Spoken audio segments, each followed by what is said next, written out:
اعوذ باللہ من الشیطان الرجیم بسم اللہ الرحمن الرحیم رب اشرح لی صدری ویسر لی امری واحلل عقدۃ من لسانی یفقہوا قولی ربی زدنی علما۔ کیسے ہیں آپ سب لوگ؟ امید کرتی ہوں اپنے رب رحمان سے کہ صحت اور ایمان کی بہترین حالتوں میں ہوں گی۔ تو پچھلی کلاسوں میں ہم نے آپ کی پیدائش سے لے کر قریب 35 ایئر تک کے جو آپ کی زندگی کے اہم واقعات ہیں ان کو دیکھ لیا۔ اب جب آپ صلی اللہ علیہ وسلم 40 سال کے ہو گئے تو آپ کو تنہائی پسند آنے لگی۔ اچھا، آپ کو تنہائی کیوں پسند آنے لگی؟ وہ اس لیے کیونکہ آپ کی قوم کے اندر بہت سارے بگاڑ تھے جن کو دیکھ کر آپ زیادہ تر اداس رہنے لگے اور تنہا رہنے لگے۔ یہی تنہائی آپ کو دھیرے دھیرے غار حرا تک لے گئی، جہاں آپ صلی اللہ علیہ وسلم سال میں رمضان کا 1 مہینہ دین ابراہیم کی بچی کھچی تعلیمات کے مطابق اللہ کی عبادت کرتے اور مہینہ پورا کر کے صبح دم مکہ تشریف لاتے اور خانہ کعبہ کا طواف کر کے گھر کی راہ لیتے۔ 3 سال تک آپ صلی اللہ علیہ وسلم کا یہی عمل رہا ہے۔ جب آپ کی 40 سال کی عمر پوری ہو گئی تو لگ بھگ اسی عمر میں پیغمبر بھیجے جاتے ہیں۔ نبوت کے جو آثار تھے وہ آپ میں نظر آنے لگے۔ ہوا یہ کہ آپ کو نیک خواب دکھائی دینے لگے، جیسا دیکھتے ویسا ہی پیش آتا، پھر روشنی نظر آنے لگی اور آوازیں بھی سنائی دینے لگی۔ آپ صلی اللہ علیہ وسلم فرماتے ہیں انی لعارف حجرا بمکہ کان یسلم علی قبل ان ابعث، یعنی میں مکے میں ایک پتھر کو پہچانتا ہوں جو بعثت سے پہلے مجھے سلام کیا کرتا تھا۔ اللہ اکبر، کہ رسول اللہ صلی اللہ علیہ وسلم کو نبوت سے پہلے ہی پتھر بھی سلام کیا کرتے تھے۔ پھر تیسرے سال کے رمضان میں جب آپ کی عمر کا 41واں سال چل رہا تھا، آپ صلی اللہ علیہ وسلم غار حرا کے اندر ذکر الہی اور عبادت میں مشغول تھے کہ یکایک جبریل علیہ السلام نازل ہوئے اور آپ کو وحی اور نبوت سے نوازا۔ عائشہ رضی اللہ فرماتی ہیں کہ رسول اللہ صلی اللہ علیہ وسلم پر وحی کا آغاز نیند میں اچھے خواب سے ہوا۔ آپ جو خواب دیکھتے وہ سفیدہ صبح کی طرح نمودار ہوتا۔ پھر آپ کو تنہائی پسند آنے لگی، چنانچہ آپ غار حرا میں خلوت اختیار فرماتے اور کئی رات کو گھر آئے بغیر عبادت کرتے اور اس عرصے کے لیے توشہ بھی لے جاتے۔ پھر خدیجہ رضی اللہ عنہا کے پاس آتے اور اسی جیسی مدت کے لیے پھر توشہ لے جاتے۔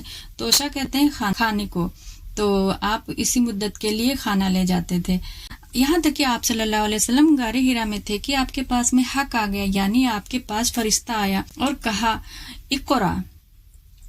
آپ نے فرمایا ما انا بقارئ، میں پڑھنا نہیں جانتا۔ آپ فرماتے ہیں کہ اس پر اس نے مجھے زور سے پکڑ لیا اور اس زور سے دبوچا کہ مجھے چور کر ڈالا، پھر چھوڑ کر کہا اقرا، یعنی پڑھو۔ میں نے کہا ما انا بقارئ، میں پڑھنا نہیں جانتا۔ اس نے دوبارہ پکڑ کر دبوچا اور چور کر ڈالا، پھر چھوڑ کر کہا اقرا، پڑھو۔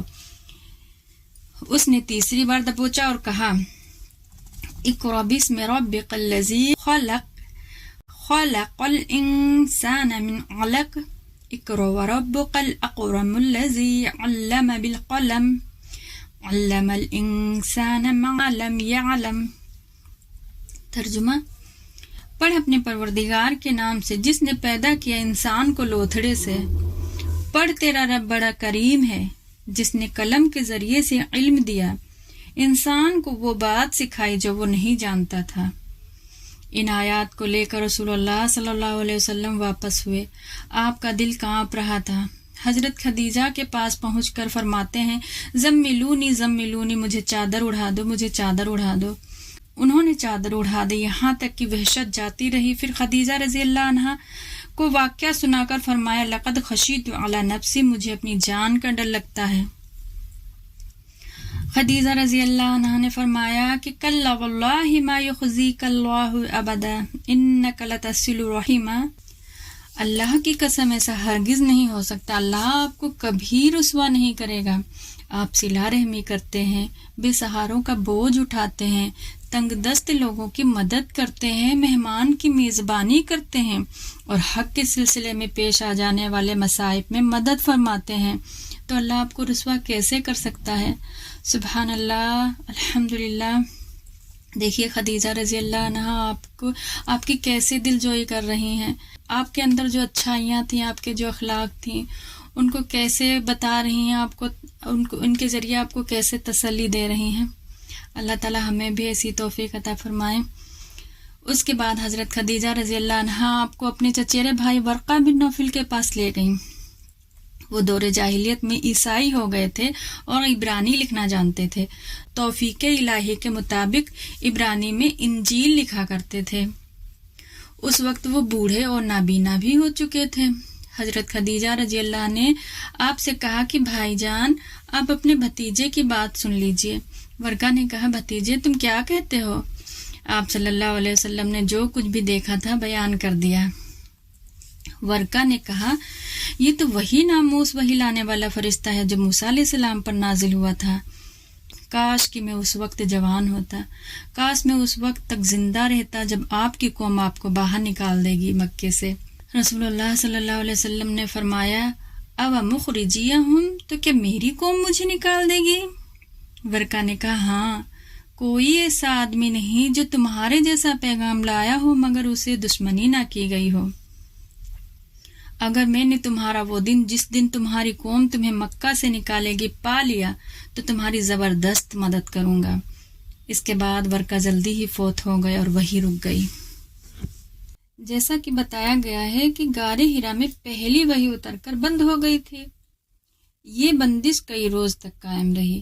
اس کی وجہ سے نبی صلی اللہ علیہ وسلم کو بہت رنج اور ملال ہوا، لیکن مصلحت الہی اسی میں تھی کیونکہ اس طرح آپ کا خوف جاتا رہا، معاملے کی نوعیت کو سمجھنے کا موقع ملا اور دوبارہ وحی کی جو مشقت ہوتی ہے اس کو جھیلنے کی آپ کے اندر طاقت آ گئی اور طبیعت بھی آمادہ ہو گئی، بلکہ ایک یہ تھا کہ آپ کے اندر ایک شوق بھی پیدا ہو گیا تھا کہ آپ صلی اللہ علیہ وسلم دوبارہ وحی کے آنے کا انتظار کرنے لگے تھے۔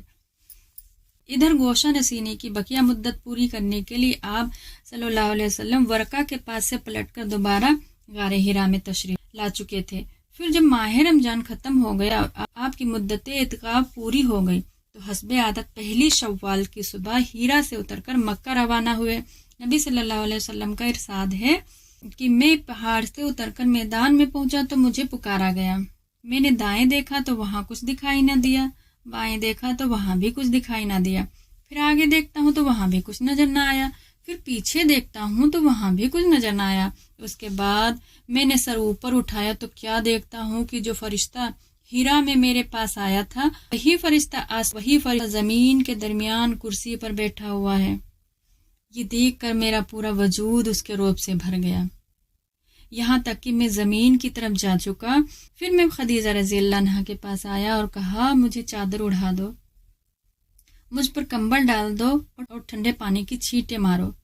انہوں نے کمبل اڑایا اور ٹھنڈے پانی کی چھینٹیں ماری۔ پھر یہ آیتیں نازل ہوئیں، یا ایھا المدثر قم فانذر، اے کمبل پوش اٹھ اور لوگوں کو ان کی بدعملی کے نتائج سے ڈراؤ اور اپنے رب کی بڑائی بیان کرو اور اپنے کپڑے پاک رکھو اور گندگی سے الگ تھلگ رہو۔